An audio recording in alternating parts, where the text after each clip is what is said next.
तो दोस्तों इस वीडियो में हम बात करने वाले हैं बैंक निफ्टी की वीकली एनालिसिस की। साथ ही साथ हम कल मंडे को किस तरह से इंट्राडे में ट्रेड करने वाले हैं इसको। और आई होप कि आप अवेयर हैं न्यूज़ से, जो न्यूज़ चल रही है मार्केट में कि जो 22,842 करोड़ का फ्रॉड हुआ है, जो एसबीआई की कंप्लेंट करी गई है। तो कहीं ना कहीं बैंक निफ्टी पे इसका इम्पैक्ट देखने को मिलेगा हमें। ऐसा नहीं है कि बैंक निफ्टी पे इसका इम्पैक्ट देखने को नहीं मिलेगा, लेकिन जैसा कि मैंने टेलीग्राम पे भी मैसेज किया था कि it should not hamper our analysis. हमें एनालिसिस तब भी करनी पड़ेगी। हो सकता है अब मार्केट में न्यूज़ तो है, लेकिन इसका मतलब ये नहीं है कि हम अपनी एनालिसिस नहीं करें। और हो सकता है मार्केट में कुछ और एक बड़ी न्यूज़ आ जाए मंडे को मॉर्निंग में और ये सब नलीफाई हो जाए। तो ऐसा हम अज्यूम नहीं करेंगे कि मार्केट इतना गैप डाउन हो जाएगा, गैप अप हो जाएगा। एनालिसिस का पार्ट होता है वो, बट हम अपनी एनालिसिस जैसे हम हमेशा करते हैं कि सबसे पहले डेली चार्ट, फिर वीकली चार्ट, फिर इंट्राडे लेवल्स, वो सारे हम अपनी कंटिन्यू करते हैं एंड हम शुरू करते हैं। अगर आपने सब्सक्राइब नहीं किया है तो आप सब्सक्राइब कर सकते हैं। निफ्टी का वीडियो मैंने ऑलरेडी कल डाल दिया था, तो आप वो भी देखना कि निफ्टी में क्या पैटर्न्स बन रहे हैं। और कहीं ना कहीं जिस ट्रिगर की मैं बात कर रहा था कि कहीं ना कहीं एक ट्रिगर की जरूरत थी। अब रशिया यूक्रेन वाला भी मामला चल रहा है और अब ये जो फ्रॉड केस आया है, तो कहीं ना कहीं ये जो दो ट्रिगर्स काफी हैं निफ्टी को 17,000 के नीचे लेके जाने के लिए, जो कि मार्केट आई थिंक 3-4 महीने से होल्ड कर रहा है। तो कहीं ना कहीं एक काफी अच्छा क्रैश देखने को मिल सकता है हमें। तो सबसे पहले वीकली और डेली चार्ट पे देख लेते हैं किस तरह से हम पोजीशन बना सकते हैं और क्या हमारे लेवल्स रहेंगे।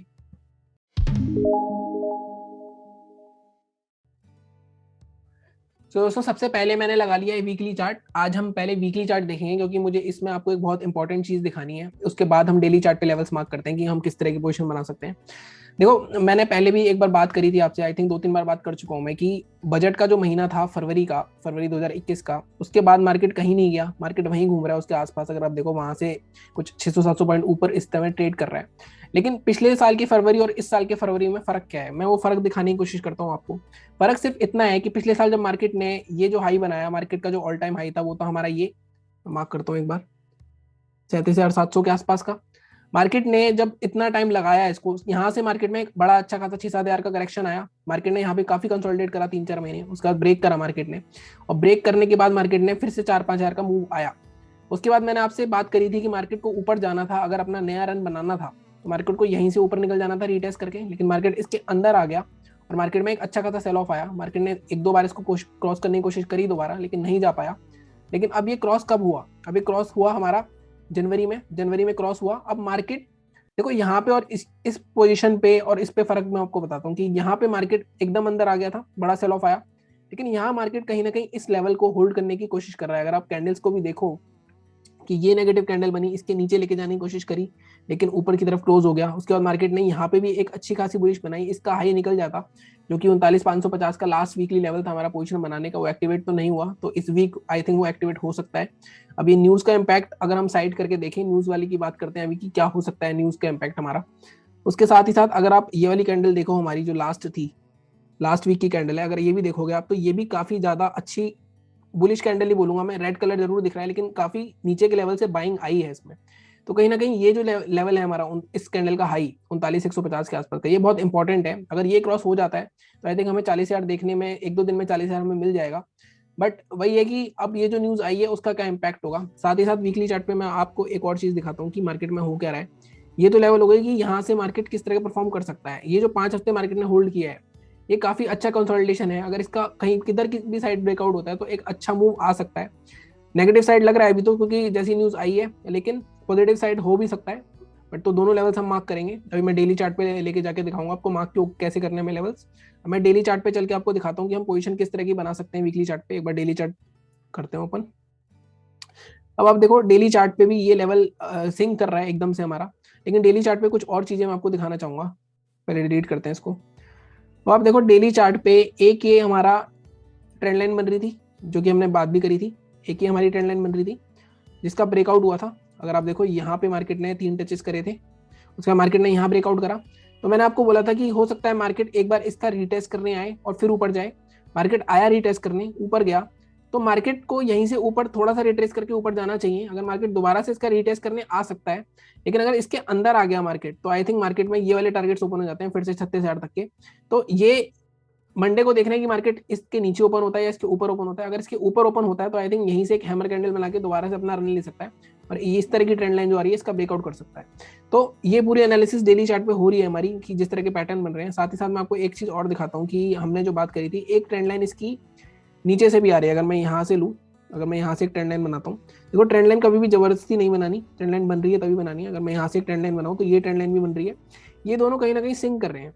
अगर ये ट्रेंड लाइन टूट जाती है हमारी मंडे को और उसका लो टूट जाता है, जो जो आधे घंटे की कैंडल है वो ट्रेंड लाइन का लो ब्रेक करती है अगर इस कैंडल का, तो आई थिंक आपको ये टारगेट मिल जाएंगे। आई थिंक मंडे मंडे ही मिल सकते हैं, कोई बड़ी बात नहीं है। मार्केट जितना वॉलेटाइल और जितना मूवमेंट दे रहा है, जितना मार्केट में बहुत ज्यादा रेंज बहुत बड़ी हो गई मार्केट की दिन की, तो मार्केट एक दो दिन में भी दे सकता है टारगेट। अब हमारे लेवल्स क्या रहेंगे जिन पे हम पोजीशन बनाते हैं, ये तो हमारा हो गया व्यू चार्ट ट्रेडिंग का।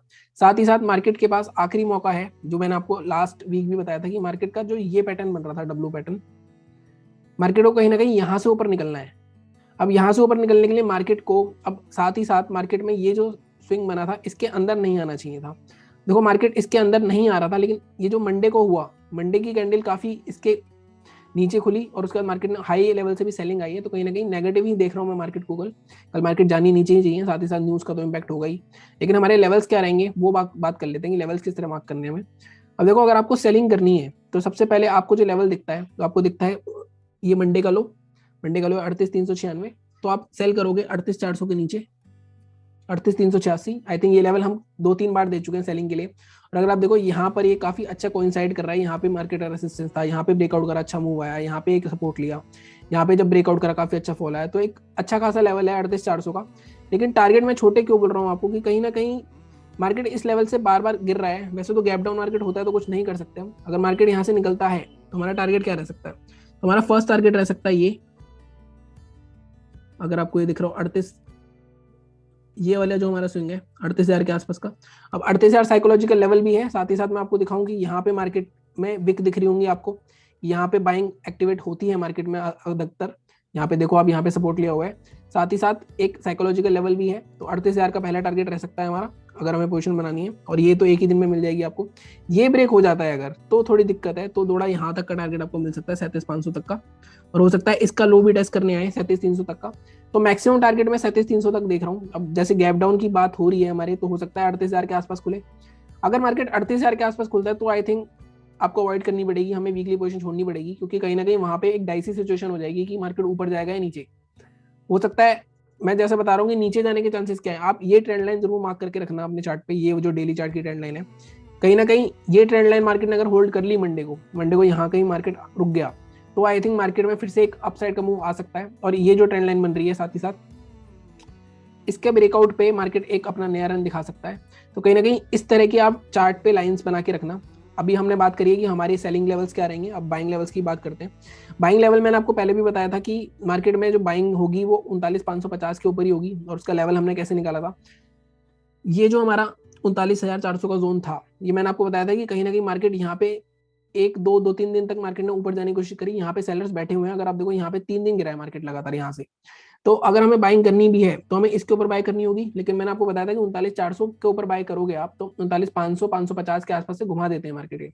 तो हमारा बाइंग लेवल जो लास्ट वीक का था वो 39,550 था, और मैं इस वीक भी वही जो लेवल है उसको एक्टिवेट मानूंगा अभी भी। 39,550 के ऊपर ही बाय करोगे। और पोजिशन में बाय कैसे करना है, आधे घंटे की कैंडल होनी चाहिए क्लोजिंग, और नेक्स्ट कैंडल को उसका हाई तोड़ना चाहिए। 39,550 के ऊपर अगर हम बाय करते हैं तो एक काफी अच्छी शॉर्ट कवरिंग रैली आ सकती है, जो मार्केट को इस टारगेट तक लेके जा सकती है। 40,200 के आसपास का पहला टारगेट रह सकता है हमारा।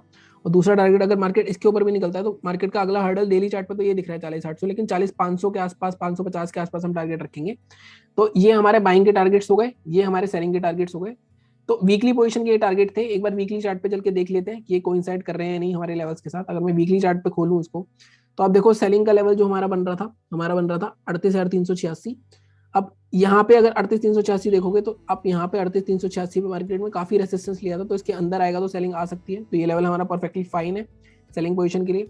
अगर बाइंग के लिए करना है तो बाइंग देखो वैसे इसके ऊपर होनी चाहिए 39,400 के ऊपर, लेकिन सेफर साइड मैंने 39,550 रखी है। उसका लॉजिक आपको पता है, मैंने हर वीडियो में बताता हूँ कि 500 1000 वाले लेवल्स के आसपास आप 50-70 पॉइंट ऊपर ही रखो कंफर्मेशन के लिए, क्योंकि यहाँ से वो ऊपर जाएगा, वो आपको घुमा देंगे वहीं से एक जो भी कॉल राइटर्स आके, तो उस ट्रैप में नहीं फंसना में। तो ये हमारे हो गए वीकली की बात। अब हम डेली की बात करते हैं, इंट्राडे चार्ट पे कि 15 मिनट पे हम मंडे को किस तरह ट्रेड कर सकते हैं।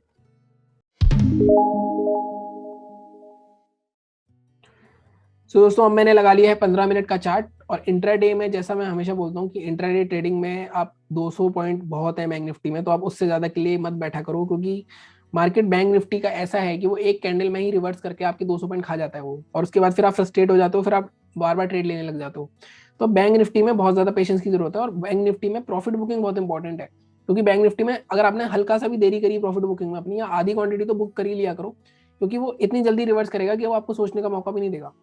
अब बैंक निफ्टी में मार्केट में हुआ क्या, मार्केट गैप डाउन ओपन हुआ, साथ ही साथ मार्केट ने एक बार नीचे गया, मार्केट ने कंसोलिडेट किया, फिर ऊपर आया। अब मार्केट ने ये पूरी रेंज बना ली है, अगर आप देखो। अब इस रेंज का ब्रेकआउट या ब्रेकडाउन ही हमारा इंट्राडे का टारगेट रहेगा। अब वो कैसे, उसके लॉजिक्स बताता हूँ मैं आपको। अब देखो यहाँ से अगर हम ये रेंज बनाते हैं, इस रेंज, ये रेंज हमारी मंडे फ्राइडे की रेंज है, इसके ऊपर या नीचे सेल होगा। अब मैं इस रेंज को थोड़ा सा और एक्सटेंड करता हूँ, अगर मैं इसको आगे लेके जाता हूँ, तो मार्केट में देखो यहाँ पे भी एक सपोर्ट था, मार्केट ने यहाँ पे भी कंसोलिडेट किया।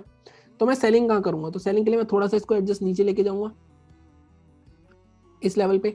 तो हमारी जो इंट्राडे की सेलिंग आएगी वो 38,350 के नीचे आएगी, और हमारा टारगेट क्या रहेगा, पहले मैं मार्क कर देता हूँ, 38,350, 38,340। टारगेट क्या रहेगा हमारा, हमारा पहला टारगेट रहेगा ये 38,200 के आसपास का। 38,200 क्यों, क्योंकि यहाँ पे देखो मार्केट, ये ओपनिंग थी, ओपनिंग खुलते मार्केट गिरा, तो यहाँ पे कहीं ना कहीं लोग होंगे, और यहाँ पे एक स्ट्रॉन्ग हमारी बाइंग भी आई है, और ये भी ब्रेक होता है। तो अगर आपको एक गैप दिख रहा होगा बीच में, तो ये गैप फिलिंग का हमारा टारगेट रहेगा। तो ये हमारा टारगेट क्या है, हमारा टारगेट है 38,100। तो इंट्राडे में 38,100 तक के टारगेट के लिए जाएंगे हम, 38,350 के नीचे। वैसे मार्केट इनके नीचे ही खुलना चाहिए मोस्ट प्रोबेबली। अब उसकी भी बात कर लेते हैं, अगर मार्केट इसके नीचे खुलता है, अगर मार्केट मान लो 38,434 पे बंद हुआ है, मार्केट 700-800 पॉइंट डाउन खुल सकता है, जिस तरह की न्यूज है। अगर मार्केट 38,000 के नीचे ही खुलता है, मान लेते हैं हम कि 38,000, 37,900, 37,950, तब आप पहली कैंडल देखना, पहली कैंडल मार्केट अगर ऊपर जाती है, 38,000 साइकोलॉजिकल लेवल रेसिस्टेंस करेगा। 38,050 के आसपास से घूम के अगर मार्केट इस तरह की कैंडल बनाती है, पहली कैंडल 5 मिनट की, तो आप इसके लो के नीचे शॉर्ट कर सकते हो हाई लगा के, और आप पूरे दिन उसको बैठ सकते हो, मतलब हाफ डे तक तो मार्केट फिर गिरेगा, फिर सेकंड हाफ में हो सकता है रिकवरी आए, तो आपको काफी अच्छा प्रॉफिट मिल सकता है। लेकिन अगर मार्केट पहली कैंडल में ही, पहली 5 मिनट की कैंडल में ही 38,000 के नीचे ओपन होती है, लेकिन नीचे जाती है पहले, और 38,000 के ऊपर ही क्लोज करती है इस तरह की हैमर बना के, तब आप इसके हाई के ऊपर बाय कर सकते हो, और लो का स्टॉप लॉस लगा के। तब मतलब यहाँ पे गैप डाउन में ही सारा न्यूज का इफेक्ट हो गया है, और कहीं ना कहीं बुलिश मार्केट को ऊपर लेके जाएंगे, तो हो सकता है पहले आधा गैप फिल करें, तो आधे गैप तक का आप टारगेट रख सकते हो उस केस में। तो इस तरह की हमारी स्ट्रेटेजी रहनी चाहिए, हमें साइकोलॉजी समझ के करना है मार्केट की, मार्केट क्या कर रहा है, मार्केट कहाँ ओपन हो रहा है। मार्केट 38 के नीचे ओपन होगा, ऊपर लेके गए, खुलते ही मार्केट ऊपर लेके गए, और फिर हैमर की कैंडल बन रहा है, मतलब सेलर्स वहां पे एक्टिव हो रहे हैं, और उसके लो के नीचे आपका ट्रेड बन जाएगा। अगर मार्केट पहले नीचे लेके गए और फिर ऊपर लेकर आए, तो कहीं बायर्स एक्टिवेट हो रहे हैं, तो उसके हाई के ऊपर आप बाय करोगे। तो ये दो सेटअप्स रहेंगे अगर गैप डाउन ओपन हो जाता है। अब बाइंग की बात करते हैं। अब बाइंग जो आप करोगे, देखो मैं इसको अगर मैं और एक्सटेंड करूँ आपकी इस रेंज को, तो वही है कि आपको चार्ट आप जितने देखोगे आपको समझ में आता रहेगा कि किस तरह के लेवल्स बार बार रिपीट होते हैं मार्केट में। अगर मैं इसके ऊपर बाय करता हूँ, अब मेरा जो बाइंग लेवल रहेगा वो रहेगा इसका 38,790, बट हम सेफर साइड पे हम 38,830 के ऊपर बाय कर सकते हैं। अब 38,830 का अगर मैं आपको यहाँ दिखाऊं, ये देखो यहाँ पे मार्केट ने काफी अच्छा खासा रेजिस्टेंस लिया हुआ है, और यहाँ पे एक रेजिस्टेंस जोन भी है, तो मार्केट यहाँ से ऊपर निकलता है, तो इंट्राडे के लिए तो हम ट्रेड कर ही सकते हैं यहाँ पे 38,830 के ऊपर। लेकिन हमारा टारगेट बहुत छोटा रहने वाला है, हमारा टारगेट जो रहेगा वो 39,050 के आसपास रहेगा। फर्स्ट तो हमारा यही रहेगा, ये जो रेंज है 38,975 के आसपास का, क्योंकि यहाँ से मार्केट फिर से गिर सकता है। अगर ये भी ब्रेक करता है, तो हमारा मैक्सिमम टारगेट जो रहेगा वो हमारा 39,080, 39,070 या 39,050 के आसपास यहाँ तक का रहेगा। अब यहाँ देखो मार्केट ने काफी कंसोलिडेट किया है, तो यहाँ पे कहीं ना कहीं सेलर्स एक्टिव हो सकते हैं। और अगर मार्केट मान लो, वैसे तो पॉसिबिलिटी बहुत कम है, और मार्केट अगर गैप अप ओपन हो गया, मान लो 39,000 के ऊपर ओपन हो गया, तो अगर 39,080 के ऊपर ओपन होता है, 39,050 के ऊपर होता है, फिर वही कॉन्सेप्ट है कि मार्केट पहले नीचे लेके जाते हैं, और अगर ये हैमर की कैंडल बनाता है तो आप हाई के ऊपर बाय कर सकते हो। लेकिन अगर 39,000 के ऊपर होगा और पहली कैंडल इस तरह की बनती है, नेगेटिव हैमर जो होता है या शूटिंग स्टार जिसको बोलते हैं, तो आप उसके लो के नीचे शॉर्ट कर सकते हो। तो यही सेटअप्स हैं, यही आपको एनालिसिस बार बार रोज करनी है, डेली करनी है, उसी हिसाब से आप ट्रेडिंग में सक्सेसफुल हो सकते हो। आप किसी की टिप से सक्सेसफुल नहीं हो सकते, कोई आपको बता दे यहाँ बाय करना है, यहाँ सेल करना है, अगर आपको वो मूव्स ऊपर नीचे वाले हैंडल करने का आप में एक्सपीरियंस ही नहीं है, तो आप कभी भी होल्ड नहीं कर पाओगे। तो इसी तरह आपको एनालिसिस करनी है, ये लेवल्स आपके चार्ट पे मार्क होने चाहिए। तो ये दोस्तों, ये थी आज की बैंक निफ्टी की एनालिसिस। अगर आपको पसंद आ रही है तो आप सब्सक्राइब कर सकते हैं। Thank you so much.